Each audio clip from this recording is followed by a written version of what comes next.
SouthPark creator hits back at the White House's statement on risky Donald Trump penis joke. One of the creators of SouthPark has issued a very blunt response after the White House slammed the decision to take the piss out of Donald Trump. I mean, they're not the only ones. I think everybody these days is taking the piss out of Donald Trump in some way or another. After 2 years, the comedy animation series is back with a bang, following the opening episode of the long-awaited Season 27 premiere. Titled Sermon on the Mount, the episode parodies the Trump administration, where Trump attempts to sue the town of SouthPark after they reject Jesus Christ, who is an actual person, being put in their elementary school. The episode holds no punches when it comes to jokes about Trump, including one about him having a very small penis. In the Oval Office, a cartoonish Trump is seen in a disagreement with the Canadian Prime Minister, and then in the next scene, things get very satirical. The TV show's version of Donald Trump gets into bed with a very large and very red version of the devil. SouthPark then depicts Trump having a very small penis as he tries to seduce Satan. After a brief argument between the two, Trump then says, "Come on, Satan, you know you can't resist this," before standing up to show his genitals, which aren't blurred. The show also references the Epstein list, as Satan asks Trump of his alleged inclusion. Are you on the list or not? It's weird that whenever it comes up, you just tell everyone to relax. And one of the things he said, Donald Trump this is, when he was on his campaign to be re-elected into presidency, was that he would actually share the lists of the Epstein files, but yet he's yet to do that, which is very interesting and very concerning as well for some people. Hell, it might even be very telling for some people as well, for the matter, depending on where you land with the whole Jeffery Epstein, Donald Trump friendship history, that sort of. Safe to say the White House weren't thrilled with the episode, as spokesperson Taylor Rogers issued a scathing statement following the episode airing on Wednesday the 23rd of July. This show hasn't been relevant for over 20 years and is held on by a thread with uninspired ideas in a desperate attempt for attention, he said. A lot of people who have probably not seen SouthPark in many, many years, like myself for example, are probably now going to tune into that episode. They're going to find it online and going to watch it and have a good laugh at Donald Trump's expense.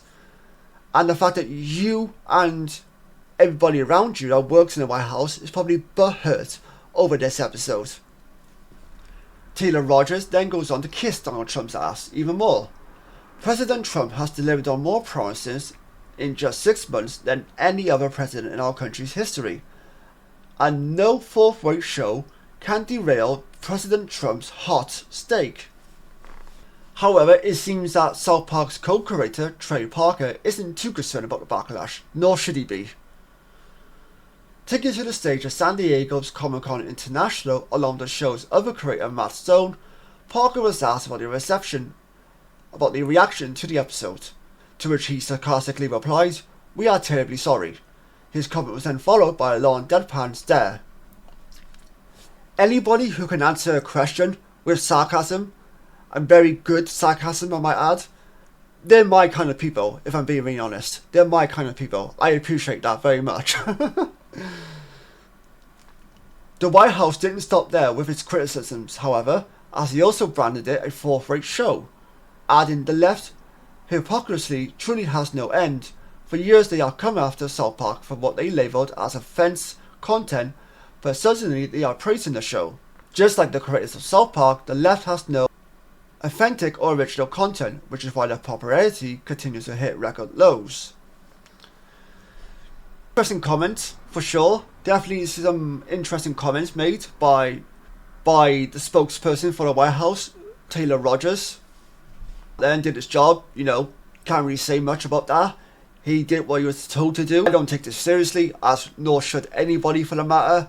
I mean, SouthPark has been around for a very long time, and they themselves are no strangers to controversy. Like, again, they've been going for a long time. They know how to get a rise. They know what certain people are going to react to, regardless of your politic stance or just your general feelings on certain matters or certain celebrities or whatever it may be. They know how to push the button. They know how to continue to raise the bar in a sense.